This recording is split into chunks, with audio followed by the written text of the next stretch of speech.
Tokyo की भारी machine gun ने इस खतरनाक और नाजुक घड़ी में निर्णायक भूमिका निभाई। आखिरकार पुलिस की तोपों की बौछार कुछ देर के लिए थम गई। इसी छोटे से मौके का फायदा उठाकर डकैतों ने मिलकर उस दीवार की कमजोरी को बंद कर दिया। असल में आधे घंटे पहले ही 16 बंधकों ने एक गुप्त भागने की योजना बनाई थी। जब डकैत ओस्लो उन्हें खाना दे रहा था, तभी बंधकों ने मौका देखकर उस पर हमला कर दिया। उसके सिर पर जोरदार प्रहार किया गया और जैसे ही ओस्लो धीरे धीरे गिर पड़ा, बंधक तुरंत भागने की योजना पर अमल करने लगे।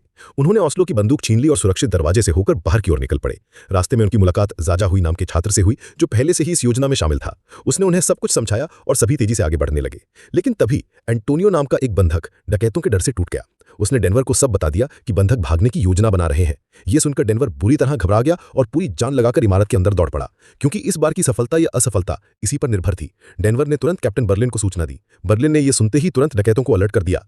इस बीच भागते हुए बंधक किसी तरह इमारत के पिछले दरवाजे तक पहुंच गए, लेकिन जब उन्होंने दरवाजा खोला तो उनके होश उड़ गए। वहां उच्च शक्ति वाले विस्फोटक यानी बॉम्ब लगाए गए थे।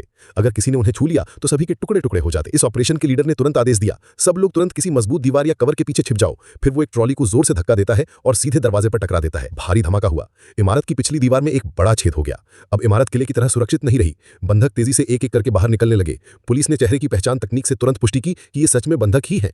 उन्होंने बंधकों को तुरंत सुरक्षित स्थान पर पहुंचा दिया, लेकिन तभी डकैत भी वहां पहुंच गए। दोनों तरफ से भयंकर गोलीबारी शुरू हो गई। इधर पुलिस ने बंधकों से पूछताछ शुरू की और केस में बड़ा मोड़ आ गया। पुलिस को अब डकैतों की संख्या, उनके हथियार और इमारत का पूरा नक्शा मिल चुका था।